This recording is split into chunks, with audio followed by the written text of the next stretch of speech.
Hello everyone, welcome to study of India. दोस्तों, आज है 5 मई 2024 और आज के इस वीडियो में 1 मई 2024 से 5 मई 2024 के जितने भी इम्पॉर्टेंट करंट अफेयर बनते हैं उसको आज के इस वीडियो में हम कवर करेंगे। तो ये है वीकली करंट अफेयर का सीरीज। तो आपके जितने भी इम्पॉर्टेंट करंट अफेयर हैं इसमें हम देखेंगे विद स्टैटिक जीके। तो चलिए वीडियो को शुरू करते हैं। वीडियो शुरू करने के पहले अगर आप इस चैनल पर नए हो तो चैनल को सब्सक्राइब करके बेल आइकन पे क्लिक कर लेना ताकि इसी तरह का वीडियो आपको मिलता रहे। और आपको वीडियो अच्छा लगे तो वीडियो को लाइक करके अपने दोस्तों के साथ अपने स्टडी ग्रुप में भी शेयर कर देना। ठीक है, तो आज का हम पहला क्वेश्चन देखते हैं। आज का हमारा पहला क्वेश्चन है, किस पर्यावरणविद को वर्ष 2024 का गोल्डमैन पर्यावरण पुरस्कार मिला है या किसने जीता है? ठीक है, तो इसका राइट आंसर है आलोक शुक्ला। ठीक है, अभी हाल ही में आलोक शुक्ला को वर्ष 2024 का गोल्डमैन पर्यावरण पुरस्कार दिया गया है। ठीक है, तो ये गोल्डमैन पर्यावरण पुरस्कार अमेरिकी दंपति रिचर्ड और रोडा गोल्डमैन द्वारा वर्ष 1989 में स्थापित किया गया था। ठीक है, जिसका उद्देश्य है जमीनी स्तर के पर्यावरण नेताओं को सम्मानित करना और पर्यावरण समस्याओं पर अंतर्राष्ट्रीय ध्यान आकर्षित करना। ठीक है, तो इसी के साथ एक इम्पॉर्टेंट स्टैटिक जीके के तौर पे आपको याद रखना है कि ये पर्यावरण के क्षेत्र में दिया जाने वाला गोल्डमैन पर्यावरण पुरस्कार और ये प्राप्त करने वाली पहली भारतीय व्यक्ति कहे या फिर महिला कहे तो वो थी मेघा पाटकर, जिन्हें वर्ष 1992 में यह पुरस्कार से सम्मानित किया गया था। ये भी आपको याद रखना है। ठीक है, तो मेघा पाटकर पहली भारतीय व्यक्ति या महिला थी जिन्हें वर्ष 1992 में 1992 में गोल्डमैन पर्यावरण पुरस्कार दिया गया था और वर्ष 2024 का गोल्डमैन पर्यावरण पुरस्कार आलोक शुक्ला को दिया गया है। इसी के साथ यह पुरस्कार 6 अन्य और व्यक्तियों को दिया गया है।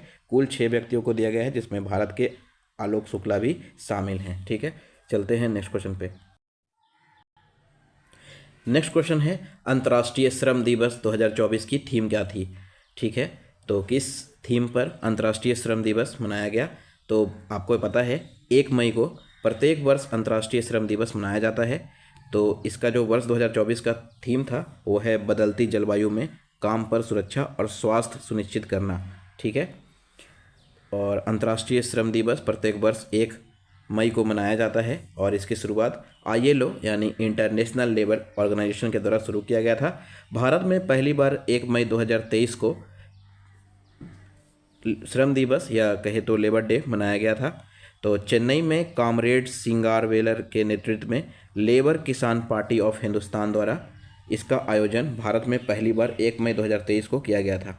ठीक है, अब अंतर्राष्ट्रीय श्रम दिवस की शुरुआत ILO यानी इंटरनेशनल लेबर ऑर्गेनाइजेशन के द्वारा की गई थी। तो इसके बारे में जानते हैं। तो अंतर्राष्ट्रीय श्रम संगठन यानी ILO का मुख्यालय स्विट्जरलैंड के जेनेवा में स्थित है और अंतर्राष्ट्रीय श्रम संगठन की स्थापना वर्ष 1919 में की गई थी। वर्तमान में ILO के जो महानिदेशक हैं वो हैं गिलबर्ट होंगबो। ठीक है, गिलबर्ट होंगबो, इसे भी आपको याद रखना है। चलते हैं नेक्स्ट क्वेश्चन पे।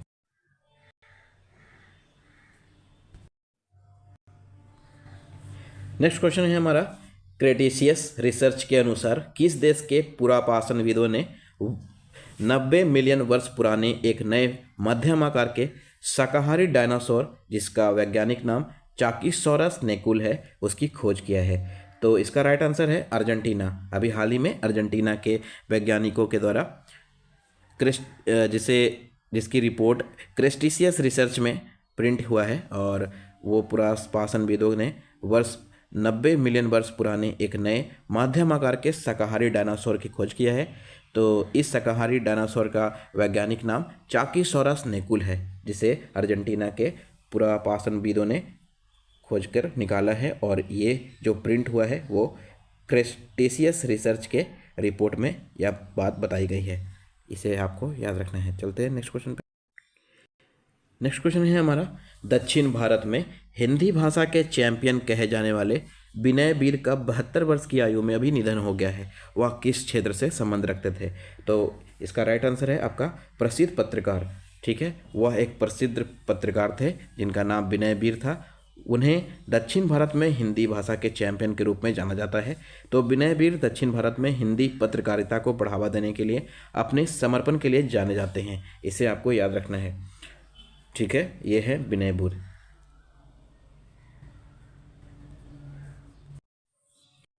नेक्स्ट क्वेश्चन है, भारत ने पेट्रोलियम क्रूड पर अपने अप्रत्याशित कर को 9600 रुपये प्रति टन से घटाकर कितने रुपए प्रति टन कर दिया है? तो इसका राइट आंसर है 8400। ठीक है, अभी हाल ही में भारत ने पेट्रोलियम क्रूड पर अपने अप्रत्याशित कर को 9600 रुपये प्रति टन से घटाकर 8400 रुपये प्रति टन कर दिया है। ठीक है, चलते हैं नेक्स्ट क्वेश्चन पे। नेक्स्ट क्वेश्चन है हमारा, टाटा कंसल्टेंसी सर्विसेज यानी TCS वर्ल्ड 10,000 बेंगलुरु के 16वें संस्करण में अंतर्राष्ट्रीय एलिट पुरुष और महिला वर्ग का खिताब किसने जीता है? तो इसका राइट आंसर है पीटर मावानिकी और लिलियन कैसाट। ठीक है, पीटर मावानिकी और मिलियन कैसाट को Tata consultancy services world 10,000 Bengaluru के 16वें संस्करण में अंतर्राष्ट्रीय एलिट पुरुष और महिला वर्ग का खिताब दिया गया है। ठीक है, इसे आपको याद रखना है। चलते हैं नेक्स्ट क्वेश्चन पे। नेक्स्ट क्वेश्चन है हमारा, किसने प्रतिभूति अपीलीय न्यायाधिकरण, जिसे शॉर्ट में सेट कहा जाता है, के पीठासीन अधिकारी के रूप में कार्यभार संभाला है? तो इसका राइट आंसर है न्यायमूर्ति दिनेश कुमार। ठीक है, ये है न्यायमूर्ति दिनेश कुमार, जिन्हें अभी हाल ही में प्रतिभूति अपीलीय न्यायाधिकरण सेट के पीठासीन अधिकारी के रूप में सम्मानित किया गया है और नियुक्त किया गया है। ठीक है, तो प्रतिभूति अपीलीय न्यायाधिकरण के बारे में एक नज़र देखते हैं। तो प्रतिभूति अपीलीय न्यायाधिकरण एक वैधानिक निकाय है। वैधानिक निकाय मीन्स जिसका उल्लेख संविधान में किया गया है और इसकी स्थापना वर्ष 1992 में की गई थी। किसका? प्रतिभूति अपीलीय न्यायाधिकरण का। ठीक है, और भारतीय प्रतिभूति विनिमय बोर्ड अधिनियम 1992 के प्रावधान के तहत इसकी स्थापना की गई थी। शर्ट के कार्य क्या होते हैं, इसे भी एक नज़र देखते हैं। तो प्रतिभूति अपीलीय न्यायाधिकरण की स्थापना उच्च न्यायालय के स्थान पर की गई थी।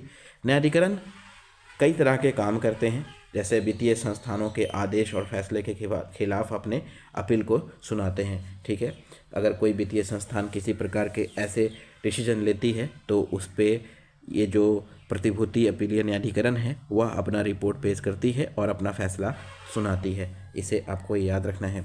चलते हैं नेक्स्ट क्वेश्चन पे। नेक्स्ट क्वेश्चन है हमारा, किस UPI यानी यूनिफाइड पेमेंट इंटरफेस ने ऑनलाइन QR कोड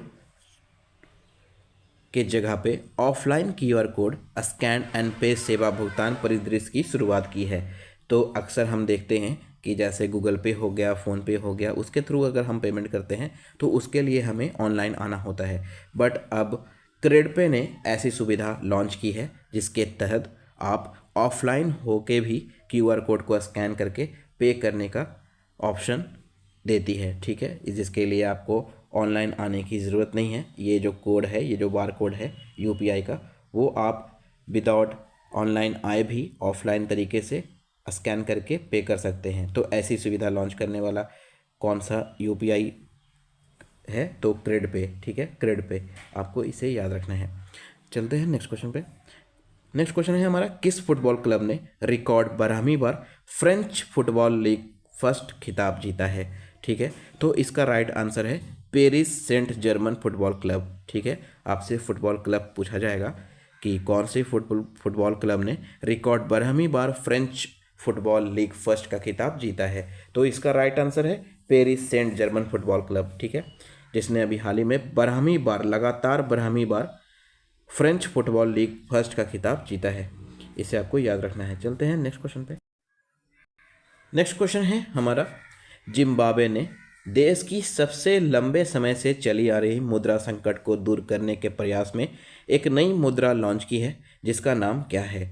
तो इसका राइट आंसर है जिग यानी जिम्बाब्वे गोल्ड। अभी हाल ही में जिम्बाब्वे गोल्ड के नाम से जिम्बाब्वे सरकार ने अपने लंबे समय से चली आ रही मुद्रा संकट को दूर करने के उद्देश्य से एक नई मुद्रा लॉन्च की है, जिसका नाम है जिम्बाब्वे गोल्ड। इसे आपको याद रखना है। चलते हैं नेक्स्ट क्वेश्चन पे। नेक्स्ट क्वेश्चन है हमारा, उत्तराखंड सरकार ने भ्रामक विज्ञापनों को हवाला देते हुए बाबा रामदेव द्वारा स्थापित पतंजलि आयुर्वेद के कितने विनिर्माण लाइसेंस को निलंबित कर दिया है? तो इसका राइट आंसर है 14 उत्पादों का जो अभी लाइसेंस है, अभी उत्तराखंड सरकार ने भ्रामक विज्ञापनों का हवाला देते हुए लाइसेंस को रद्द कर दिया है। इसे भी आपको याद रखना है। चलते हैं नेक्स्ट क्वेश्चन पे। नेक्स्ट क्वेश्चन है हमारा, दुनिया का सबसे प्रदूषित शहर कौन सा है? तो अभी हाल ही में रिपोर्ट आई है जिसमें बताया गया है कि दुनिया का सबसे प्रदूषित शहर नेपाल के काठमांडू है। ठीक है, इसे आपको याद रखना है। एग्ज़ाम में पूछा जा सकता है, बहुत इंपॉर्टेंट क्वेश्चन है। चलते हैं नेक्स्ट क्वेश्चन पे। नेक्स्ट क्वेश्चन है हमारा कोर सेक्टर जैसे उर्वरक, सीमेंट और बिजली, प्राकृतिक गैस और कच्चा तेल, रिफाइनरी उत्पाद, ऊर्जा क्षेत्र की वृद्धि दर मार्च में घटकर मार्च 2024 तक कितने प्रतिशत पर रह गई है? तो इसका राइट आंसर है 5.2%। ठीक है, कोर सेक्टर में इन सब चीज़ों को शामिल किया जाता है। ठीक है, कोर सेक्टर अगर आपसे पूछा जाए कि इनमें से, आपसे क्वेश्चन पूछा जा सकता है इकोनॉमिकल क्वेश्चन के तौर पे कि इनमें से कौन सा जो प्रोडक्ट है वो कोर सेक्टर के अंतर्गत नहीं आती है, तो आपको याद रखना है इसमें कि कोर सेक्टर के अंतर्गत उर्वरक यानी फर्टिलाइजर, सीमेंट, बिजली, प्राकृतिक गैस और कच्चा तेल, रिफाइनरी उत्पाद, ऊर्जा क्षेत्र की के अंतर्गत ये सब चीज़ें कोर सेक्टर के अंतर्गत आती है। तो इसमें अभी हाल ही में मार्च 2024 में वृद्धि में गिरावट आई है और इसमें जो गिरावट की दर्ज की गई है परसेंटेज वो है 5.2%। ठीक है, इसे आपको याद रखना है। चलते हैं नेक्स्ट क्वेश्चन पे। नेक्स्ट क्वेश्चन है हमारा, वित्त वर्ष अप्रैल 2023-24 तक देश में माल और सेवा कर यानी जीएसटी राजस्व संग्रह में कितने परसेंट की वृद्धि हुई है? तो इसका राइट आंसर है 12.4% की वृद्धि हुई है। अभी हाल ही में वित्त वर्ष 2023-24 तक देश में जीएसटी राजस्व संग्रह में कितने परसेंट की वृद्धि हुई है? तो 12.4% की वृद्धि हुई है, जो कि काफ़ी बड़ा आंकड़ा है। ठीक है, 12.4% की वृद्धि जीएसटी राजस्व संग्रह में यानी जीएसटी कलेक्शन में देखा गया है वर्ष 2023-24 के रिपोर्ट के अनुसार। अप्रैल महीने तक जो वित्त वर्ष हमारा होता है अप्रैल महीने का, 1 मई 2023-24 के रिपोर्ट में जीएसटी राजस्व संग्रह में 12.4% की वृद्धि देखी गई है। चलते हैं नेक्स्ट क्वेश्चन। दोस्तों वीडियो थोड़ा लंबा हो सकता है क्योंकि ये वीकली करंट अफेयर का वीडियो है तो लंबा हो सकता है। इसमें टोटल मैंने 70 क्वेश्चन को इंक्लूड किया है और यकीन मानिए ये काफ़ी एग्ज़ाम के पॉइंट ऑफ व्यू से इम्पॉर्टेंट है। एक भी क्वेश्चन मैंने ऐसा कोई शामिल नहीं किया जो आपके एग्ज़ाम के पॉइंट ऑफ व्यू से इम्पॉर्टेंट ना हो। वीडियो को अंत तक ज़रूर देखें। 100% यहाँ से क्वेश्चन आपको देखने को मिलेगा, चाहे आप किसी भी चीज़ की तैयारी कर रहे हो, एग्ज़ाम में आपको इन सभी क्वेश्चन को देखने को मिलेगा। इस लेवल का क्वेश्चन टीसीएस एग्ज़ाम में पूछती है, मैं उसी बेस्ड पे करंट अफेयर करवाता हूँ। ठीक है, तो चलते हैं नेक्स्ट क्वेश्चन पे इसी के साथ। तो नेक्स्ट क्वेश्चन है हमारा, भारतीय सेना और पुनीत बालन समूह ने किस शहर में देश के पहले संविधान पार्क का उद्घाटन करेगी? ठीक है, तो अभी हाल ही में भारतीय सेना और पुनीत बालन ग्रुप ने पुणे में देश के पहले संविधान पार्क का उद्घाटन करेगी। ठीक है, आपसे एग्जाम में पूछा जा सकता है कि देश का पहला संविधान पार्क का उद्घाटन कहाँ किया गया? पुणे में किया गया है और किसके सहयोग से किया गया है? तो भारतीय सेना और पुनीत बालन के ग्रुप के सहयोग से। ठीक है, इसे आपको याद रखना है, एग्जाम के पॉइंट ऑफ व्यू से काफ़ी इंपॉर्टेंट हो जाता है। नेक्स्ट क्वेश्चन है हमारा, उमा रमनन ने 72 साल की उम्र में जिनका निधन हो गया है उन्होंने किस क्षेत्र में अपनी ख्याति प्राप्त की थी? ठीक है, तो वह एक तमिल प्लेबैक सिंगर यानी पार्श्व गायिका थी। कौन? उमा रमनन।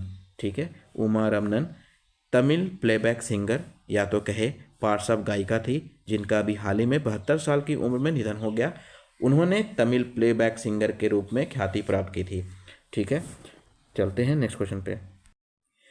नेक्स्ट क्वेश्चन है हमारा, जियो फाइनेंशियल सर्विसेज के एमडी और सीए के रूप में किसे नियुक्त किया गया है? ठीक है, तो अभी हाल ही में जियो फाइनेंशियल सर्विसेज के एमडी और सीईओ चीफ एग्जीक्यूटिव ऑफिसर के रूप में हितेश सेठिया को नियुक्त किया गया है। ठीक है, इसे आपको याद रखना है। जियो फाइनेंशियल सर्विसेज के एमडी और सीईओ वर्तमान में कौन हैं? तो हितेश सेठिया, जिन्हें मई 2024 में इनकी नियुक्ति की गई है।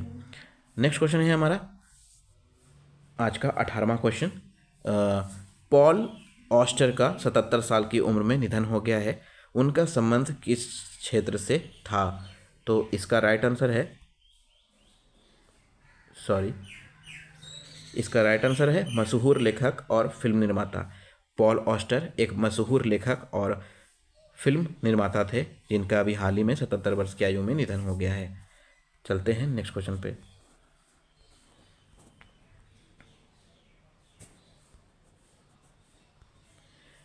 नेक्स्ट क्वेश्चन है हमारा, चंद्रमा की गहराइयों में नई खोज से मिट्टी और चट्टान के नमूने इकट्ठा करने के लिए कौन सा देश चांग-E 6 मिशन को लॉन्च किया है? ठीक है, चांग-E 6 मिशन को लॉन्च किया है, तो इसका राइट आंसर है चीन। चांग से चीन याद रखना है आपको, इससे रिलेट कर लेना है। चांग-E 6 मिशन को चीन ने अभी लॉन्च किया है और इस मिशन के लिए पाकिस्तान ने भी अपने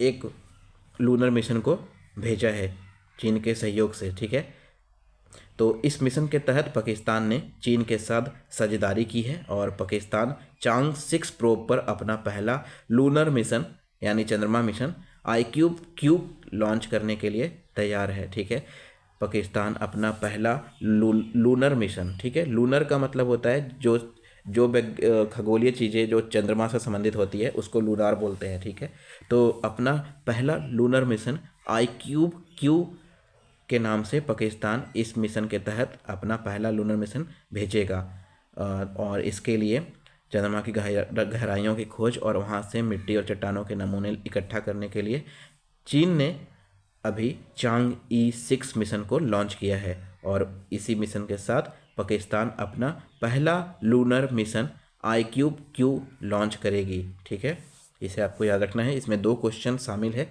इसलिए मैंने इस पर जोर दिया है। पहला तो चंद्रमा की गहराइयों और मिट्टी और चट्टानों के नमूने इकट्ठा करने के लिए चीन ने चांग-E 6 मिशन को लॉन्च किया है और इसी मिशन के तहत साझेदारी के तहत चंद्रमा 6 प्रोब पर अपना पहला लूनर मिशन पाकिस्तान भेजेगा जिसका नाम है IQ-Q। ठीक है, चलते हैं नेक्स्ट क्वेश्चन पे।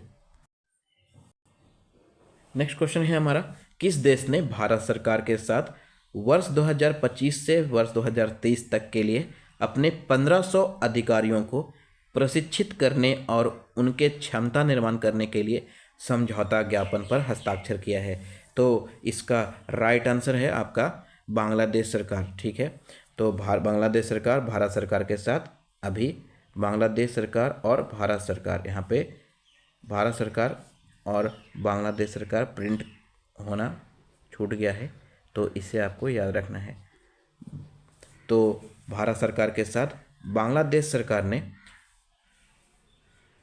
वर्ष 2025 से 30 तक के लिए अपने 1500 अधिकारियों को प्रशिक्षित करने के लिए और क्षमता निर्माण करने के उद्देश्य से समझौता ज्ञापन पर हस्ताक्षर किया है। ठीक है, तो बांग्लादेश अपना 1500 अधिकारियों को भारत भेज रही है और इसके लिए भारत सरकार के साथ एक समझौता ज्ञापन पर हस्ताक्षर हुआ है जिसके तहत लोक कल्याण कार्यों के लिए प्रशिक्षित करने और उनके क्षमता निर्माण करने के लिए एक समझौता ज्ञापन पर हस्ताक्षर किया है और ये 5 वर्ष का डील किया गया है जो कि वर्ष 2025 से 2030 तक के लिए है, जिसमें बांग्लादेश के 1500 अधिकारी भारत आएंगे और भारत सरकार के सहयोग से उनको प्रशिक्षित किया जाएगा। ठीक है, इसे आपको याद रखना है। नेक्स्ट क्वेश्चन है, तो इसका राइट आंसर है दोस्तों, याद रखना है आपको, भारत सरकार तो है ही है और भारत सरकार के साथ बांग्लादेश सरकार ने इसके लिए समझौता किया है। तो बांग्लादेश के 1500 अधिकारी भारत आएंगे और प्रशिक्षित उन्हें किया जाएगा। नेक्स्ट क्वेश्चन है हमारा, विश्व ट्यूना दिवस प्रत्येक वर्ष कब मनाया जाता है? तो ट्यूना एक प्रकार की मछली की प्रजाति है और प्रत्येक वर्ष विश्व ट्यूना दिवस 2 मई को मनाया जाता है। ये जो आप पिक्चर देख रहे हैं ये ट्यूना फिश की है। ठीक है, और ट्यूना दिवस प्रत्येक वर्ष 2 मई को मनाया जाता है। अब यहाँ से आप याद कर सकते हैं ट्यूना, तो ट्यू मतलब 2 से आप रिलेट कर सकते हैं, तो ट्यूना दिवस प्रत्येक वर्ष 2 मई को मनाया जाता है। चलते हैं नेक्स्ट क्वेश्चन पे। अब ट्यूना दिवस 2 मई को मनाया जाता है तो इसी के साथ देख लेते हैं एक नज़र, तब चलते हैं नेक्स्ट क्वेश्चन पे। तो विश्व ट्यूना दिवस 2024 का जो थीम है वो किस थीम पे विश्व ट्यूना दिवस मनाया गया 2 मई को? तो ट्यूना संरक्षण, प्रबंधन और उद्योग के प्रमुख पहलुओं पर प्रकाश डाला गया है। तो इसका जो आपका थीम है विश्व ट्यूना दिवस 2024 का जो थीम है वो है ट्यूना संरक्षण, प्रबंधन और उद्योग। ठीक है, ये 3 शब्द आपको याद रखना है। विश्व ट्यूना दिवस 2 मई को मनाया जाता है और विश्व ट्यूना दिवस 2024 का जो थीम है वो है ट्यूना संरक्षण, प्रबंधन और उद्योग। ठीक है, चलते हैं नेक्स्ट क्वेश्चन पे। नेक्स्ट क्वेश्चन है हमारा, कॉरपोरेट सामाजिक उत्तरदायित्व में उत्कृष्ट योगदान के लिए किसे सम्मानित किया गया है, ठीक है, मतलब कौन सा उद्योग संस्था है जिसे उत्कृष्ट योगदान के लिए सम्मानित किया गया है अपने कॉरपोरेट सामाजिक उत्तरदायित्व के लिए, ठीक है। बहुत अच्छा क्वेश्चन है। क्वेश्चन काफ़ी कन्फ्यूजन क्रिएट कर सकता है एग्ज़ाम में, तो इसे आपको याद रखना है। ये बहुत ही अच्छा क्वेश्चन है। कॉरपोरेट सामाजिक उत्तरदायित्व में याद रखना है कौन सा क्षेत्र में, तो कॉरपोरेट सामाजिक उत्तरदायित्व में उत्कृष्ट योगदान के लिए किस इंटरप्राइजेज को सम्मानित किया गया है, तो इसका राइट आंसर है आपका मोदी इंटरप्राइजेस। अभी हाल ही में मोदी इंटरप्राइजेस के मोदी ग्रुप के चेयरपर्सन और प्रबंध निदेशक डॉक्टर बीना मोदी को, ठीक है, जो कि मोदी इंटरप्राइजेस के प्रबंध निदेशक एमडी और चेयरपर्सन हैं बीना मोदी, ठीक है, उन्हें यह सम्मान भारत के सम्मानित उपराष्ट्रपति जगदीप धनखड़ ने प्रदान किया है, ठीक है। इसे आपको याद रखना है। तो आपसे क्वेश्चन डायरेक्टली ऐसा भी पूछा जा सकता था कि कॉरपोरेट सामाजिक उत्तरदायित्व में उत्कृष्ट योगदान के लिए किसे सम्मानित किया गया है, तो इसको इंटरप्राइजेस का नाम ना दे के आपसे चेयरपर्सन और प्रबंध निदेशक का नाम पूछा जा सकता है। तो डॉक्टर बीना मोदी को कॉरपोरेट सामाजिक उत्तरदायित्व में उत्कृष्ट योगदान के लिए सम्मानित किया गया है, और ये मोदी इंटरप्राइजेस के मोदी ग्रुप के चेयरपर्सन और प्रबंध निदेशक है कौन, बीना मोदी, और इन्हें ही कॉरपोरेट सामाजिक उत्तरदायित्व में उत्कृष्ट योगदान के लिए सम्मानित किया गया है, और यह सम्मान उन्हें भारत के सम्मानित उपराष्ट्रपति जगदीप धनखड़ ने प्रदान किया है। चलते हैं नेक्स्ट क्वेश्चन पे। दोस्तों, जो एग्ज़ाम के पॉइंट ऑफ व्यू से बहुत ज़्यादा इंपॉर्टेंट क्वेश्चन हो सकता है, उसको मैं बार बार रिपीट करता हूँ और उस पर जोर देता हूँ, ठीक है। चलते हैं नेक्स्ट क्वेश्चन पे। तो नेक्स्ट क्वेश्चन है हमारा, वन लाइन पेमेंट इंडिया क्या है जिसने भुगतान एग्रीगेटर के रूप में काम करने के लिए अभी हाल ही में आरबीआई यानी भारतीय रिजर्व बैंक से मंजूरी प्राप्त की है, ठीक है। तो यह एक यूपीआई पेमेंट ऐप है, कौन सा, वर्ल्ड लाइन ई पेमेंट इंडिया, ठीक है। इसका जो है वो एक यूपीआई पेमेंट ऐप है, ये है वर्ल्ड लाइन ई पेमेंट इंडिया, ठीक है। और ये एक यूपीआई पेमेंट ऐप है और इसे अभी भुगतान यानी पेमेंट एग्रीगेटर के रूप में काम करने के लिए आरबीआई से मंजूरी मिल गई है। चलते हैं नेक्स्ट क्वेश्चन पे। नेक्स्ट क्वेश्चन है और बहुत ही इंपॉर्टेंट क्वेश्चन है, कौन सा देश 46वीं अंटार्कटिक संधि सलाहकार बैठक की मेजबानी करेगा, तो हमारा प्यारा भारत, ठीक है। अभी भारत 46वीं अंटार्कटिक संधि सलाहकार बैठक की मेजबानी वर्ष 2024 में करेगा, ठीक है। चलते हैं नेक्स्ट क्वेश्चन पे। याद रखना है आपको, एग्जाम में पूछा जाता है कि कौन सा देश 46वीं अंटार्कटिक संधि सलाहकार बैठक की मेजबानी करेगा, तो भारत इसका राइट आंसर है। चलते हैं नेक्स्ट क्वेश्चन पे। नेक्स्ट क्वेश्चन है, कंठमाला एक वायरल बीमारी है जो ब्लैंक के कारण होती है, जो पैरामाइक्सो वायरस परिवार से संबंधित है, ठीक है। अब आपको लग रहा होगा ये बायोलॉजी का क्वेश्चन मैंने करंट में क्यों कवर किया, तो दोस्तों ये अभी भारत में बहुत तेज़ी से फैल रहा है कंठमाला, ठीक है, बीमारी, ठीक है, जो कि गले में सूजन, गाल में सूजन और इस तरह का प्रॉब्लम क्रिएट करती है, और स्पेशली बच्चों में ये बीमारी को देखा जा रहा है, ठीक है। तो इसे आपको याद रखना है, जिसे मम्स वायरस कहते हैं, ठीक है। कंठमाला एक वायरल बीमारी है जो मम्स वायरस के कारण होती है, और यह मम्स वायरस पैरामाइक्सो वायरस परिवार से संबंध रखता है, ठीक है। ये अभी करंट अफेयर में इसे शामिल किया गया है, इसलिए क्योंकि ये जब एग्ज़ाम में आपसे पूछा जाएगा तो हो सकता है किसी किताब में ना मिले, क्योंकि ये करंट का क्वेश्चन है और अभी भारत में ये बहुत तेज़ी से फैलने का आसार है और फैल रहा है, और स्पेशली बच्चों में ये वायरस को देखा जा रहा है। तो कंठमाला एक वायरल बीमारी है, ठीक है, जो वायरस से होती है, और इसे मम्प वायरस के कारण ये फैलती है, और यह पैरामाइक्सो वायरस परिवार से संबंध रखता है। आपसे एग्जाम में ये ना पूछ के ये भी पूछा जा सकता है कि मम्प्स वायरस किस परिवार से संबंध रखता है, तो पैरामाइक्सो वायरस याद रखना है, ठीक है। और कंठमाला एक कैसी बीमारी है, तो ये वायरस जनित बीमारी है। इस तरह से भी क्वेश्चन पूछा जाता है, इसे आपको याद रखना है। नेक्स्ट क्वेश्चन देखते हैं। नेक्स्ट क्वेश्चन है, भारत की सेमीकंडक्टर चिप उद्योग माइक्रोन इंडिया की सानंद यूनिट करेगा 2025 में घरेलू सेमीकंडक्टर चिप्स का पहला बैच लॉन्च। ठीक है, तो इस कंपनी के वर्तमान प्रबंध निदेशक कौन है? जो क्वेश्चन आपसे पूछा जा रहा है वो ये नहीं पूछा जा रहा है कि भारत में सेमीकंडक्टर चिप्स उद्योग माइक्रोन इंडिया कहाँ स्थित है। ठीक है, माइक्रोन इंडिया की जो यूनिट है वो गुजरात के आनंद में है। ठीक है, आनंद में। ठीक है, भारत की सेमीकंडक्टर चिप उद्योग माइक्रोन इंडिया एक कंपनी है जो कि सेमीकंडक्टर का निर्माण करती है भारत में, और इसका जो यूनिट है वो गुजरात के सानंद में है। पहले भारत में सेमीकंडक्टर के चिप्स बेंगलोर वगैरह में उद्योग किया जाता था, बट अभी वर्ष 2023 में ही भारत की सेमीकंडक्टर चिप्स उद्योग के नाम से माइक्रोन इंडिया की स्थापना गुजरात के सानंद में की गई थी। तो वहाँ पे सेमीकंडक्टर का एक यूनिट है माइक्रोन इंडिया का। तो ये वर्ष 2024 में घरेलू सेमीकंडक्टर चिप्स का पहला बैच लॉन्च करेगी, और इस कंपनी के वर्तमान एमडी यानी मैनेजिंग डायरेक्टर प्रबंध निदेशक कौन है? आपसे ये पूछा जा रहा है। तो इसका राइट आंसर है आनंद राममूर्ति। ठीक है, अभी माइक्रोन इंडिया की वर्तमान एमडी प्रबंध निदेशक हैं आनंद राममूर्ति। ठीक है, आपसे एग्जाम में डायरेक्टली भी पूछा जा सकता है कि भारत के semiconductor chips company micron India की वर्तमान में एमडी मैनेजिंग डायरेक्टर कौन है?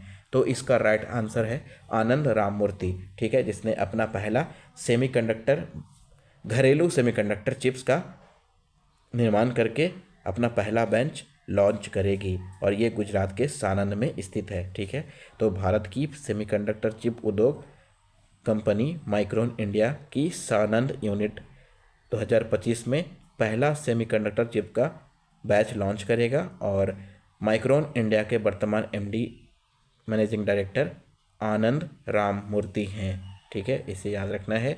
तो माइक्रोन इंडिया सानंद में स्थित है और इसके एमडी हैं आनंद राममूर्ति। सानंद से आनंद आप याद कर सकते हो। ठीक है, रिलेट करके। नेक्स्ट क्वेश्चन पे चलते हैं। नेक्स्ट क्वेश्चन है हमारा, अडानी ग्रुप की company Adani green energy limited AJL ने किन 2 राज्यों में अपनी 750 मेगावाट सौर परियोजनाओं के लिए 5 प्रमुख अंतर्राष्ट्रीय बैंकों के सन से 400 मिलियन अमेरिकी डॉलर का फंड प्राप्त किया है? तो इसका राइट आंसर है राजस्थान और गुजरात। अभी हाल ही में अडानी ग्रुप की company Adani green energy limited AJL ने राजस्थान और गुजरात में 750 मेगावाट सौर परियोजना के लिए अंतर्राष्ट्रीय बैंकों के सन से 400 मिलियन डॉलर का फंड प्राप्त किया है। इसे आपको याद रखना है। तो अडानी ग्रीन एनर्जी लिमिटेड द्वारा 750 मेगावाट सौर परियोजना कहाँ लगाया जा रहा है?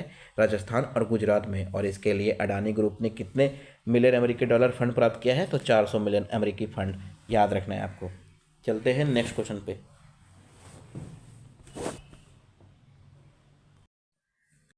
नेक्स्ट क्वेश्चन है हमारा, विश्व प्रेस स्वतंत्रता दिवस हर साल कब मनाया जाता है? तो इसका राइट आंसर है 3 मई। ठीक है, प्रत्येक वर्ष 3 मई को विश्व प्रेस स्वतंत्रता दिवस मनाया जाता है। और वर्ष 2024 की जो थीम है विश्व प्रेस स्वतंत्रता दिवस का, वो है a press for the planet, journalism in the face of the environmental crisis. ठीक है, यूनेस्को के आम सम्मेलन की सिफारिश के बाद दिसंबर 1993 में संयुक्त राष्ट्र महासभा द्वारा पहली बार विश्व प्रेस स्वतंत्रता दिवस घोषित किया गया था और मनाया गया था। तो विश्व प्रेस स्वतंत्रता दिवस 3 मई 1993 को लगातार मनाया जा रहा है संयुक्त राष्ट्र महासभा के पहल से। ठीक है, इसे आपको याद रखना है। तो विश्व प्रेस स्वतंत्रता दिवस 3 मई 1993 से मनाया जा रहा है और प्रत्येक वर्ष 3 मई को मनाया जाता है। ठीक है, इसे आपको याद रखना है, एग्जाम में पूछा जा सकता है। और इसी के साथ एक क्वेश्चन और रिलेट कर लेते हैं। तो अभी हाल ही में प्रेस स्वतंत्रता रिपोर्ट जारी की गई है और जिसमें भारत का जो रैंक है वो वर्ष 2024 में 159 रैंक है। और वर्ष 2024 के लिए भारत की रैंक विश्व प्रेस स्वतंत्रता रिपोर्ट में 2023 में 161वां स्थान भारत ने प्राप्त किया था और वर्ष 2024 में 159वां स्थान भारत ने प्राप्त किया है। इसे भी आपको याद रखना है। और इसी के साथ नॉर्वे इस रिपोर्ट में प्रथम स्थान पर है, वर्ष 2023 में भी और वर्ष 2024 में भी। इस क्वेश्चन को हम आगे डिस्कस करेंगे। फिलहाल चलते हैं नेक्स्ट क्वेश्चन पे।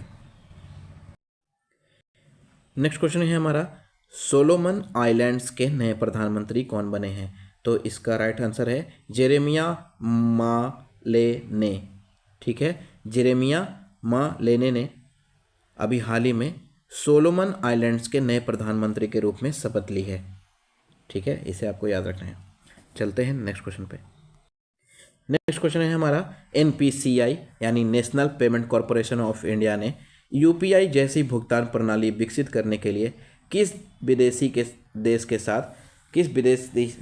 के साथ समझौता किया है? ठीक है, तो सॉरी, ये क्वेश्चन को हम ऐसे भी देख सकते हैं कि अभी हाल ही में एनपीसीआई यानी national payment corporation of India ने यूपीआई जैसी भुगतान प्रणाली विकसित करने के लिए किस विदेशी बैंक के साथ समझौता किया है? ठीक है, यहाँ पे बैंक छूट गया है प्रिंट करने में, तो किस विदेशी बैंक के साथ समझौता किया है? तो इसका राइट आंसर है बैंक ऑफ नामीबिया। ठीक है, अभी हाल ही में बैंक ऑफ नामीबिया ने भारत के एनपीसीआई के साथ एक समझौता किया है, जिसके तहत national payment corporation of India ने यूपीआई जैसी भुगतान प्रणाली विकसित करने के लिए बैंक ऑफ नामीबिया के साथ समझौता किया है। तो इसका राइट आंसर है यहाँ पे आप बैंक ऑफ नामीबिया। और क्वेश्चन था एनपीसीआई ने यूपीआई जैसी भुगतान प्रणाली विकसित करने के लिए किस विदेशी बैंक के साथ, ठीक है, यहाँ पे आपको बैंक करना है, विदेशी बैंक के साथ समझौता किया है, तो बैंक ऑफ नामीबिया। चलते हैं नेक्स्ट क्वेश्चन पे। नेक्स्ट क्वेश्चन है हमारा, किसे उद्योग संवर्धन और आंतरिक व्यापार विभाग यानी डीपीआईआईटी में निदेशक नियुक्त किया गया है? तो इसका राइट आंसर है प्रतिमा सिंह। डीपीआईआईटी के निदेशक के रूप में प्रतिमा सिंह को नियुक्त किया गया है, जिसका फुल फॉर्म होता है उद्योग संवर्धन और आंतरिक व्यापार विभाग। ठीक है, नेक्स्ट क्वेश्चन है, बीजेपी सांसद और पूर्व केंद्रीय मंत्री बी श्रीनिवास प्रसाद का 76 वर्ष की आयु में निधन हो गया है। वह उनका निर्वाचन क्षेत्र क्या था? तो कर्नाटक के चामराजनगर से वह बीजेपी सांसद के रूप में चुने गए थे और वो लगातार 4 बार सांसद रह चुके हैं और वो पूर्व केंद्रीय मंत्री भी रहे हैं। उन्हें अटल बिहारी वाजपेयी के शासनकाल में उन्हें मंत्री बनाया गया था। तो बीजेपी सांसद और पूर्व केंद्रीय मंत्री बी श्रीनिवास प्रसाद का 76 वर्ष की आयु में निधन हो गया और वह कर्नाटक के चामराजनगर से निर्वाचन क्षेत्र था उनका और वहाँ से चुनकर वो आते थे। ठीक है, नेक्स्ट क्वेश्चन है हमारा, किस भारतीय स्टार्टअप ने eternal capital VC fund launch किया है? ठीक है, तो इसका राइट आंसर है ध्रुव धनराज बहल। ध्रुव धनराज बहल भारत पे के सीएफओ भी थे, जो अब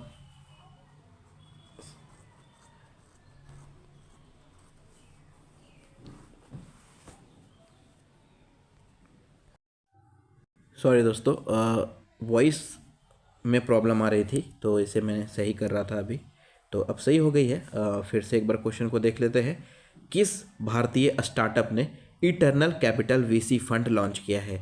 तो इसका राइट आंसर है ध्रुव धनराज बहल। ठीक है, ध्रुव धनराज बहल अभी स्टार्टअप के तौर पे eternal capital VC fund launch किया है। ध्रुव धनराज बहल कौन है? तो ये पूर्व में भारत पे के सीएफओ थे, यानी चीफ फाइनेंशियल ऑफिसर थे, और उन्होंने ही अभी स्टार्टअप के तौर पर eternal capital VC fund launch किया है, ध्रुव धनराज बहल। इसे आपको याद रखना है। चलते हैं नेक्स्ट क्वेश्चन पे। नेक्स्ट क्वेश्चन है, T20 विश्व कप 2024 में अमेरिका और दक्षिण अफ्रीका टीम का स्पॉन्सर यानी प्रयोजक कौन सी कंपनी होगी? तो इसका राइट आंसर है भारतीय दुग्ध उत्पादन निर्माता कंपनी अमूल। ठीक है, भारतीय दुग्ध उत्पादक निर्माता company Amul T20 world cup 2024 में अमेरिका और दक्षिण अफ्रीका टीम का स्पॉन्सर यानी प्रयोजक कंपनी होगी। तो विश्व कप का पहला मैच 1 जून को अमेरिका और कनाडा के बीच होगा, जिसका मेजबानी अमेरिका खुद करेगा। बाकी के अन्य मैच जो है T20 वर्ल्ड कप 2024 का, वो वेस्ट इंडीज़ में खेला जाएगा। इसे भी आपको याद रखना है। 1 जून से T20 वर्ल्ड कप 2024 स्टार्ट होना है। चलते हैं नेक्स्ट क्वेश्चन पे। नेक्स्ट क्वेश्चन है, कौन सा देश वर्ष 2025 में बैडमिंटन वर्ल्ड फेडरेशन BWF विश्व जूनियर बैडमिंटन चैंपियनशिप की मेजबानी करेगा? तो इसका राइट आंसर है भारत के गुवाहाटी शहर में इसका आयोजन किया जाएगा। तो भारत अभी वर्ष 2025 में BWF यानी बैडमिंटन वर्ल्ड फेडरेशन विश्व जूनियर बैडमिंटन चैंपियनशिप की मेजबानी करेगा। तो बैडमिंटन वर्ल्ड फेडरेशन के बारे में हम जानते हैं। तो BWF यानी बैडमिंटन वर्ल्ड फेडरेशन की स्थापना वर्ष 1934 में की गई थी। BWF का मुख्यालय मलेशिया के कुआलालंपुर में ही स्थित है और BWF एक बैडमिंटन के खेल के लिए अंतर्राष्ट्रीय शासी निकाय है। ठीक है, इसे आपको याद रखना है। तो वर्ष 2024 में बैडमिंटन वर्ल्ड फेडरेशन द्वारा आयोजित विश्व जूनियर बैडमिंटन चैंपियनशिप की मेजबानी भारत में किया जाएगा, भारत के गुवाहाटी शहर में। बहुत इंपॉर्टेंट क्वेश्चन है, एग्जाम के पॉइंट ऑफ व्यू से इंपॉर्टेंट है, आपको याद रखना है। चलते हैं नेक्स्ट क्वेश्चन पे। नेक्स्ट क्वेश्चन है हमारा, कौन सा देश वर्ष 2026 वर्ल्ड बैडमिंटन फेडरेशन के द्वारा आयोजित थॉमस और Uber cup badminton championship final की मेजबानी करेगा? ठीक है, तो इसका राइट आंसर है डेनमार्क। ठीक है, डेनमार्क वर्ष 2026 में जो बैडमिंटन वर्ल्ड फेडरेशन द्वारा थॉमस कप और उबेर कप बैडमिंटन चैंपियनशिप का जो आयोजन होगा उसका फाइनल डेनमार्क में खेला जाएगा। इसकी भी घोषणा BWF ने कर दिया है, इसे भी आपको याद रखना है। और आपसे कभी कभी एग्ज़ाम में पूछा जा सकता है कि थॉमस कप और उबेर कप का संबंध किस खेल से है? तो भाई थॉमस कप और उबेर कप का संबंध बैडमिंटन से है, इसे आपको याद रखना है। यह एक बैडमिंटन चैंपियनशिप प्रतिस्पर्धा का कप है, थॉमस कप और उबेर कप। और वर्ल्ड बैडमिंटन फेडरेशन के द्वारा थॉमस कप और उबेर कप बैडमिंटन चैंपियनशिप का जो फाइनल वर्ष 2026 में खेला जाएगा उसका आयोजन डेनमार्क करेगी। ठीक है, नेक्स्ट क्वेश्चन है हमारा, किस देश के क्रिकेटर बल्लेबाज ने ड्वेन थॉमस, ठीक है, किस देश के क्रिकेटर ड्वेन थॉमस जो कि बल्लेबाज हैं पर ICC ने मैच फिक्सिंग के लिए 5 साल का प्रतिबंध लगा दिया है? तो इसका राइट आंसर है वेस्ट इंडीज। ठीक है, अभी हाल ही में West Indies cricketer Dwayne Thomas पर ICC ने मैच फिक्सिंग के आरोप में 5 साल का प्रतिबंध लगा दिया है, इसे आपको याद रखना है। चलते हैं नेक्स्ट क्वेश्चन पे। नेक्स्ट क्वेश्चन है, भारत की प्रथम और दूसरा बैंक कौन सी है जिसका मार्केट कैप वर्ष 2024 में 8 ट्रिलियन रुपए को पार कर गया है? ठीक है, तो ऐसा करने वाला पहला बैंक था HDFC बैंक और दूसरा बैंक ICICI बैंक बन गया है।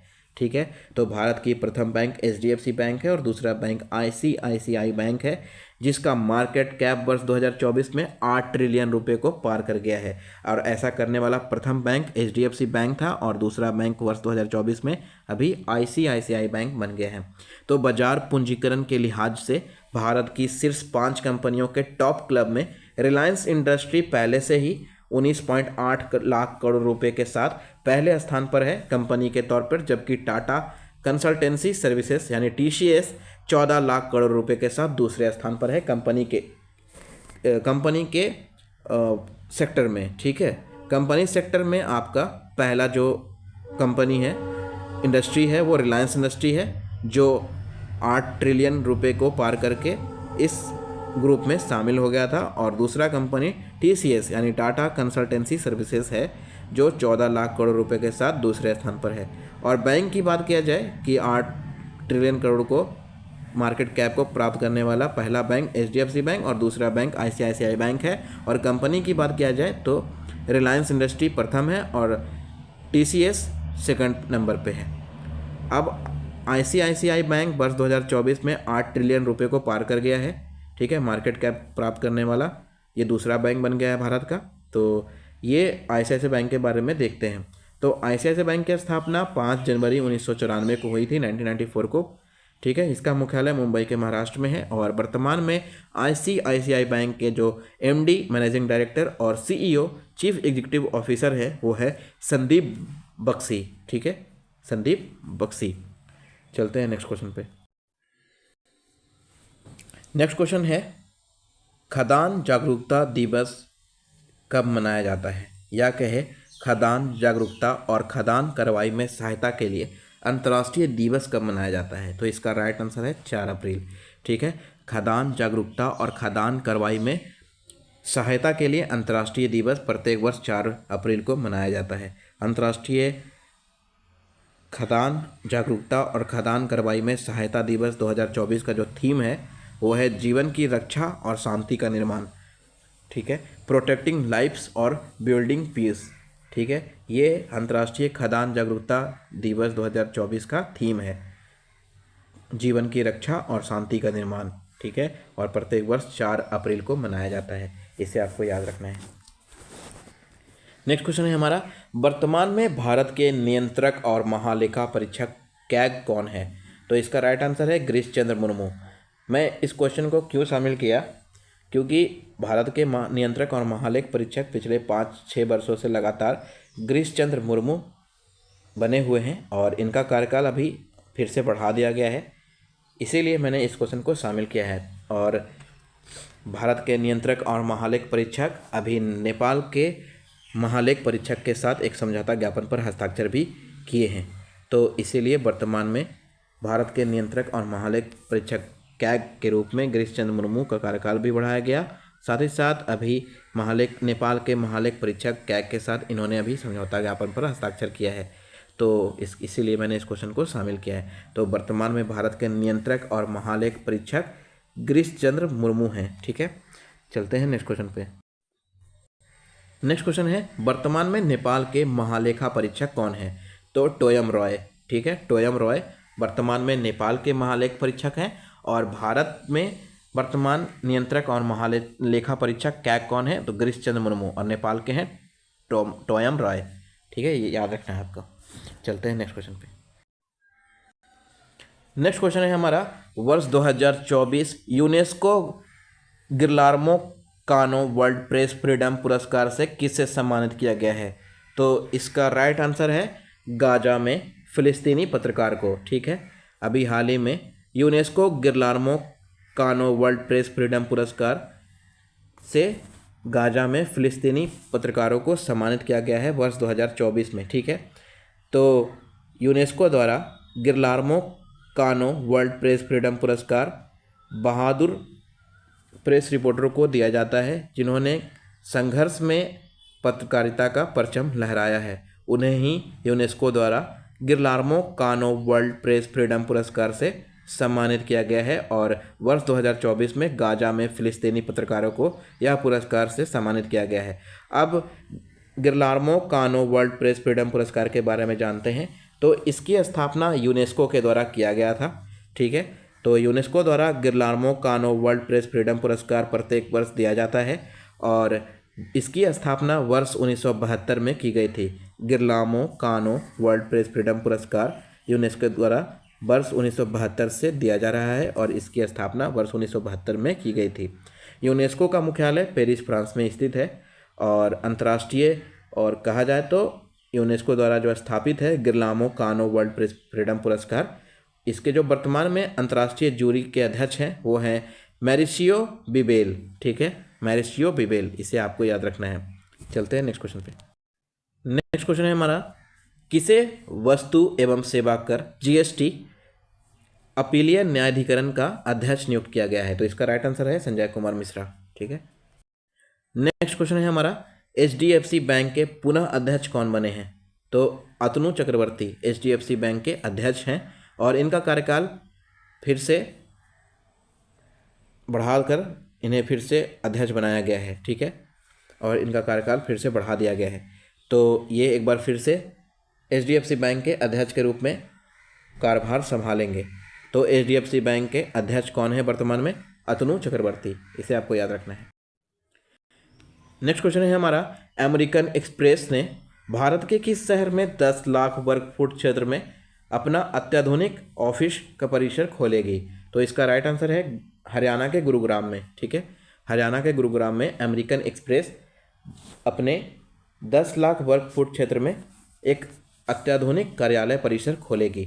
हालांकि अमेरिकन एक्सप्रेस का जो ऑफिस है पहले से भी कंपनी भारत में मौजूद है और कंपनी के गुरुग्राम के अलावा दिल्ली, मुंबई, बेंगलुरु और पुणे में भी केंद्र स्थापित है।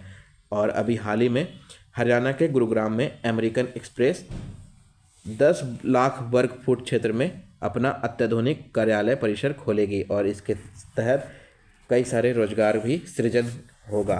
इसके लिए भारत सरकार के साथ अमेरिकन एक्सप्रेस ने एक बार फिर से समझौता ज्ञापन पर हस्ताक्षर किया है। ठीक है, चलते हैं नेक्स्ट क्वेश्चन पे। नेक्स्ट क्वेश्चन है हमारा, आर्थिक सहयोग और विकास संगठन OECD वर्ष 2024-25 के लिए भारतीय अर्थव्यवस्था की वृद्धि का अनुमान बढ़ाकर कितना कर दिया है? तो इसका राइट आंसर है 6.6%। ठीक है, अभी आर्थिक सहयोग और विकास संगठन OECD का रिपोर्ट जारी किया गया है और उसमें बताया गया है कि भारत वर्ष 2024-25 वित्त वर्ष में भारतीय अर्थव्यवस्था की वृद्धि अनुमान 6.6% तक रहेगी। चलते हैं नेक्स्ट क्वेश्चन। नेक्स्ट क्वेश्चन है हमारा, अंतर्राष्ट्रीय गैर लाभकारी संगठन रिपोर्टर्स विदाउट बॉर्डर्स द्वारा जारी प्रेस स्वतंत्रता सूचकांक 2024 में भारत 180 देशों में कैवें स्थान पर है? तो इसका राइट आंसर है 159। ठीक है, अभी हाल ही में अंतर्राष्ट्रीय गैर लाभकारी संगठन जिसका नाम है रिपोर्टर्स विदाउट बॉर्डर्स, ठीक है, द्वारा जारी किया जाता है प्रत्येक वर्ष प्रेस स्वतंत्रता सूचकांक। ठीक है, और प्रेस स्वतंत्रता सूचकांक 2024 में भारत 180 देशों में 159वें स्थान पर है, 159वें स्थान पर है। और वहीं भारत 2023 में इस सूची में 161वें स्थान पर था। नॉर्वे रैंकिंग में शीर्ष पर है वर्ष 2023 में भी और वर्ष 2024 में भी, जबकि डेनमार्क विश्व प्रेस स्वतंत्रता सूचकांक में दूसरे स्थान पर है। डेनमार्क दूसरे स्थान पर, प्रथम स्थान पर नॉर्वे है और तीसरे स्थान पर स्वीडन है। ठीक है, आपसे मोस्टली पूछा जाता है प्रथम स्थान, सेकंड स्थान और भारत का स्थान। ठीक है, तो याद रखना है आपको। आपसे पूछा जा सकता है कि प्रेस स्वतंत्रता सूचकांक प्रत्येक वर्ष कौन जारी करता है? तो एक अंतर्राष्ट्रीय गैर लाभकारी संगठन है जिसका नाम है रिपोर्टर्स विदाउट बॉर्डर्स। ठीक है, तो रिपोर्टर्स विदाउट बॉर्डर्स प्रत्येक वर्ष प्रेस स्वतंत्रता सूचकांक रिपोर्ट जारी करती है और वर्ष 2024 में 180 देशों की सूची में भारत का स्थान इसमें 159वें है, जबकि 2023 में भारत का स्थान 161 स्थान पे था, 161वें स्थान पर था।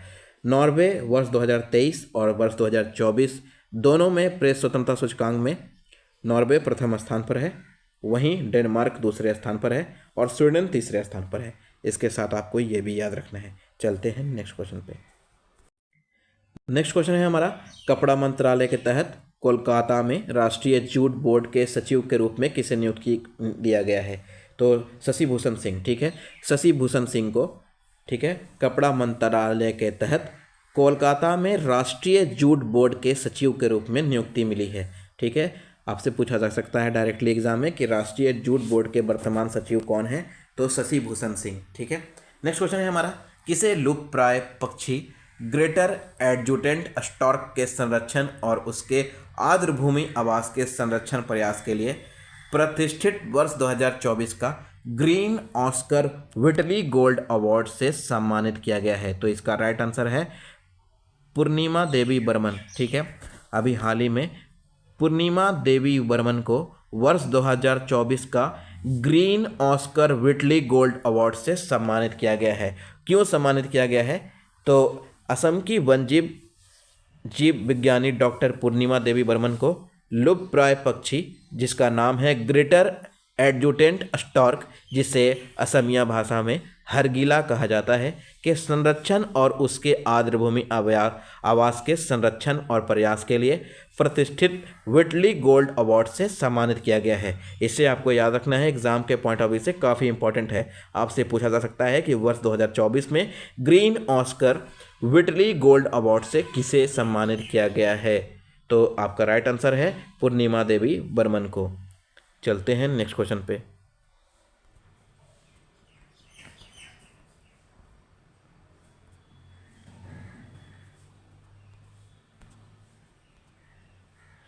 नेक्स्ट क्वेश्चन है हमारा, किस जीवन बीमा कंपनी ने नो झंझट लाइफ इंश्योरेंस फटाफट अभियान शुरू किया है? तो इसका राइट आंसर है HDFC लाइफ। अभी हाल ही में जीवन बीमा कंपनी HDFC लाइफ ने नो झंझट लाइफ इंश्योरेंस फटाफट अभियान की शुरुआत की है। ठीक है, चलते हैं नेक्स्ट क्वेश्चन पे। नेक्स्ट क्वेश्चन है हमारा, किस राज्य की पर्यटन विकास बोर्ड ने नक्षत्र सभा शुरू करने के लिए एक astro tourism company star scapes के साथ साझेदारी की है? ठीक है, पार्टनरशिप किया है। तो किस राज्य की पर्यटन विकास बोर्ड ने नक्षत्र सभा शुरू करने के लिए एक astro tourism company star scapes के साथ साझेदारी किया है? तो इसका राइट आंसर है उत्तराखंड सरकार। ठीक है, अभी हाल ही में उत्तराखंड सरकार ने के विकास बोर्ड ने नक्षत्र सभा शुरू करने के लिए astro tourism company star caps के साथ साझेदारी किया है। इसे आपको याद रखना है। चलते हैं नेक्स्ट क्वेश्चन पे। नेक्स्ट क्वेश्चन है हमारा, इन्वेस्ट इंडिया रिपोर्ट के अनुसार भारत का ई कॉमर्स सेक्टर किस वर्ष तक 325 बिलियन डॉलर तक पहुंच जाएगा? तो इसका राइट आंसर है वर्ष 2030 तक। ठीक है, नेक्स्ट क्वेश्चन है हमारा, भारत बायोटेक के सह संस्थापक और कार्यकारी अध्यक्ष कौन हैं जिन्हें हाल ही में इंडियन वैक्सीन मैन्युफैक्चरर्स एसोसिएशन इब्मा का अध्यक्ष नियुक्त किया गया है? तो इसका राइट आंसर है कृष्णा एला। ठीक है, नेक्स्ट क्वेश्चन है पे चलते हैं। नेक्स्ट क्वेश्चन है हमारा, किस कंपनी को हाल ही में सरकार द्वारा नवरत्न का दर्जा दिया गया है? ठीक है, तो इसका राइट आंसर है इरेडा, IREDA, इरेडा यानी भारतीय नवीकरणीय ऊर्जा विकास एजेंसी। ठीक है, इसे हाल ही में वर्ष 2024 में, अप्रैल 2024 में कहा जाए तो, और इसे मान्यता दिया गया मई 2024 में। ठीक है, तो सरकार द्वारा नवरत्न का दर्जा दिया गया है। ठीक है, यह कंपनी यानी इरेडा वर्ष 1987 में स्थापित किया गया था और इसका मुख्यालय नई दिल्ली में है। ठीक है, इरेडा को नवरत्न कंपनी का दर्जा दिया गया है। भारत में कहा जाए तो नवरत्न यानी सार्वजनिक क्षेत्र के उपक्रम की कुल संख्या इसके साथ 17 हो गई है। भारत में कुल नवरत्न कंपनियों की संख्या कुल कितनी हो गई है? 17 हो गई है। और वर्ष 2024 में नवरत्न कंपनी को दर्जा के रूप में दिया गया है इरेडा को। याद रखना है, बहुत इंपॉर्टेंट क्वेश्चन है, एग्जाम में पूछा जा सकता है। इरेडा ना देके आपसे डायरेक्टली भारतीय नवीकरणीय ऊर्जा विकास एजेंसी लिखा जा सकता है ऑप्शन में। तो भारतीय नवीकरणीय ऊर्जा विकास एजेंसी इरेडा को अभी हाल ही में भारत सरकार ने नवरत्न कंपनी का दर्जा दिया है। इसकी स्थापना, इरेडा की स्थापना 1987 में की गई थी। मुख्यालय नई दिल्ली में स्थित है और इसी के साथ भारत में नवरत्न कंपनियों की संख्या कुल 17 हो गई है। चलते हैं नेक्स्ट क्वेश्चन पे। नेक्स्ट क्वेश्चन है हमारा, आयुष्मान भारत दिवस कब मनाया जाता है? तो प्रत्येक वर्ष आयुष्मान भारत दिवस 30 अप्रैल को मनाया जाता है। ठीक है, कब से? तो वर्ष 2018 से। आपको पता है आयुष्मान भारत की शुरुआत 30 अप्रैल 2018 से प्रधानमंत्री नरेंद्र मोदी के द्वारा किया गया था, जिसके तहत 5 लाख रुपए तक के सालाना मेडिकल हेल्थ कवरेज किया जाता है। और इसी के साथ आयुष्मान कार्ड आयुष्मान भारत के द्वारा बनाया गया है प्रत्येक नागरिकों के लिए, और प्रत्येक वर्ष प्रत्येक नागरिक को 5 लाख रुपए तक का मुफ्त इलाज का प्रावधान इसमें किया गया है। और इसकी स्थापना 30 अप्रैल 2018 को की गई थी। आयुष्मान भारत इसलिए प्रत्येक वर्ष 30 अप्रैल को मनाया जाता है। ठीक है, नेक्स्ट क्वेश्चन पे चलते हैं। नेक्स्ट क्वेश्चन है हमारा, और आज का 55वां क्वेश्चन है, दुनिया के सबसे बड़े हवाई अड्डे का निर्माण कहाँ किया जा रहा है? ठीक है, तो इसका राइट आंसर है दुबई में। ठीक है, अभी हाल ही में दुबई में दुनिया का सबसे बड़ा हवाई अड्डा का निर्माण किया जा रहा है। ठीक है, नेक्स्ट क्वेश्चन है हमारा 56वां, अर्थव्यवस्था को फिर से मजबूत करने के उद्देश्य से कौन सा देश ट्रकों और भारी वाहनों से आयात प्रतिबंध हटा लिया है? तो इसका राइट आंसर है श्रीलंका। चलते हैं नेक्स्ट क्वेश्चन है हमारा, IPL के इतिहास में 150 मैच जीतने वाला पहला खिलाड़ी कौन बन गया है? तो इसका राइट आंसर है महेंद्र सिंह धोनी। ठीक है, बहुत इंपॉर्टेंट क्वेश्चन है। IPL के इतिहास में 150 मैच जीतने वाले पहले खिलाड़ी बन गए हैं। ठीक है, जीतने वाले या जिताने वाले खिलाड़ी बन गए हैं। ठीक है, महेंद्र सिंह धोनी। नेक्स्ट क्वेश्चन है हमारा, IPL में सबसे ज़्यादा 259 मैच खेलने वाले खिलाड़ी कौन है? तो महेंद्र सिंह धोनी ही हैं। ठीक है, इसका राइट आंसर। नेक्स्ट क्वेश्चन पे चलते हैं। आज का 59वां क्वेश्चन देखते हैं। तो किस IIT ने innovative 3D printed dummy ballot ballot मतलब मतपत्र यूनिट पेश की है? तो इसका राइट आंसर है आईआईटी गुवाहाटी। ठीक है, अभी हाल ही में आईआईटी गुवाहाटी ने innovative 3D printed dummy ballot मतपत्र यूनिट पेश की है। ठीक है, नेक्स्ट क्वेश्चन पे चलते हैं। आज का 60वां क्वेश्चन, 60वां क्वेश्चन है आज का हमारा। स्कॉटलैंड के पहले मुस्लिम मंत्री कौन थे जिसने हाल ही में अभी इस्तीफा दे दिया है? तो स्कॉटलैंड के पहले मुस्लिम मंत्री थे हमजा यूसुफ, जिन्होंने अभी हाल ही में मंत्रिमंडल से इस्तीफा दे दिया है। चलते हैं नेक्स्ट क्वेश्चन पे। नेक्स्ट क्वेश्चन है हमारा, Manipal academy of higher education MAHE Mahe ने किसे मानव डॉक्टरेट की उपाधि दी है? तो इसका राइट आंसर है KB कामत। ठीक है, अभी हाल ही में KB कामत को माहे यानी Manipal academy of higher education ने मानव डॉक्टरेट की उपाधि से सम्मानित किया है। ठीक है, तो Manipal academy of higher education Mahe ने मानद डॉक्टरेट की उपाधि KB कामत को दी है। ठीक है, और मानद डॉक्टरेट की उपाधि से सम्मानित किया गया है KB कामत को। किसके तरफ से? तो Manipal academy of higher education Mahe की तरफ से। नेक्स्ट क्वेश्चन पे चलते हैं। नेक्स्ट क्वेश्चन है हमारा, इंडियन एयरफोर्स और भारतीय नौसेना ने स्ट्राइक क्षमताओं को बढ़ाने के लिए शामिल किया रैम्पेज मिसाइल, जिसकी मारक क्षमता कितनी है? ठीक है, तो इसका राइट आंसर है 250 किलोमीटर। ठीक है, अभी हाल ही में इंडियन एयरफोर्स और भारतीय नौसेना ने रूस के द्वारा बनाया गया रैम्पेज मिसाइल, जिसकी मारक क्षमता 250 किलोमीटर है। ठीक है, भारत और रूस के सहयोग से इसका निर्माण किया गया है। तो और इसे इंडियन एयरफोर्स और भारतीय नौसेना के बेड़े में शामिल किया गया है। तो अपनी स्ट्राइक क्षमताओं को बढ़ाने के उद्देश्य से रैम्पेज मिसाइल को शामिल किया गया है, जिसकी मारक क्षमता 250 किलोमीटर है। रैम्पेज मिसाइल के बारे में जानते हैं। तो हाई स्पीड लो ड्रैगन मार्क 2 के रूप में जाने जाने वाली मिसाइल रैम्पेज मिसाइल की मारक क्षमता 250 किलोमीटर तक है, और रैम्पेज लंबी दूरी की supersonic air to ground missile है। इसे आपको याद रखना है। आपसे या तो किसी भी मिसाइल का रेंज पूछा जाता है कि उसकी रेंज कितनी है, या आपसे पूछा जाता है कि उसकी मारक क्षमता कैसी है। तो रैम्पेज लंबी दूरी की सुपरसोनिक एयर टू ग्राउंड यानी हवा से सतह में मार करने वाली एक मिसाइल है, जिसका नाम है रैम्पेज मिसाइल, और इसकी मारक क्षमता 250 किलोमीटर है, और इसे इंडियन एयरफोर्स और भारतीय नौसेना के बेड़े में शामिल किया गया है ताकि स्ट्राइक क्षमता को बढ़ाया जा सके। ठीक है, और इसका जो अन्य नाम है वो है हाई स्पीड लो ड्रैगन मार्क 2। हाई स्पीड लो ड्रैगन मार्क 2 के नाम से भारत का रैम्पेज मिसाइल जाना जाता है। 250 किलोमीटर मारक क्षमता है, भारत और रूस के सहयोग से बनाया गया है, और रैम्पेज लंबी दूरी की सुपरसोनिक एयर टू ग्राउंड यानी हवा से सतह में मार करने वाली मिसाइल है। चलते हैं नेक्स्ट क्वेश्चन पे।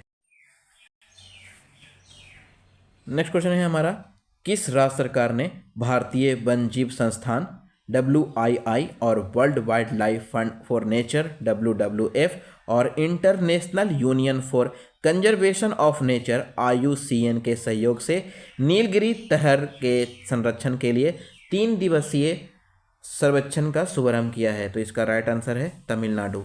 ठीक है, आपसे एग्जाम में शॉर्टली क्वेश्चन पूछेगा तो इस तरीके से पूछा जा सकता है कि नीलगिरी तहर के संरक्षण के लिए कौन से राज्य ने IUCN, WII और WWF के साथ समझौता किया है? तो तमिलनाडु सरकार। ठीक है, नीलगिरी पहाड़ी तमिलनाडु में पाया जाता है, आपको पता है, और उसी से आप रिलेट कर सकते हैं कि नीलगिरी पहाड़ियों में ही पाया जाने वाला एक नीलगिरी तहर, ठीक है, जिसके संरक्षण के लिए IUCN, WII और WWF के साथ तमिलनाडु सरकार ने इसके संरक्षण के लिए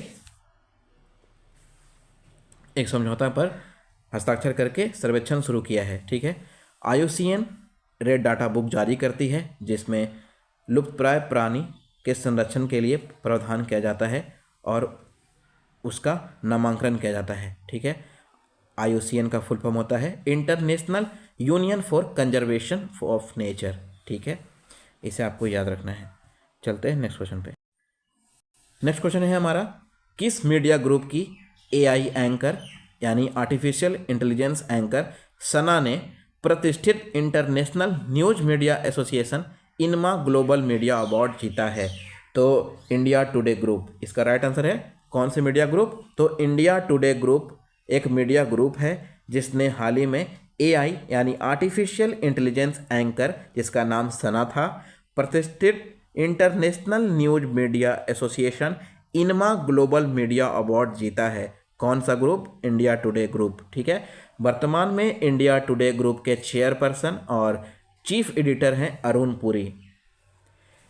वर्ष 1950 के दशक में विकसित आर्टिफिशियल इंटेलिजेंस के बारे में हम थोड़ा जानते हैं।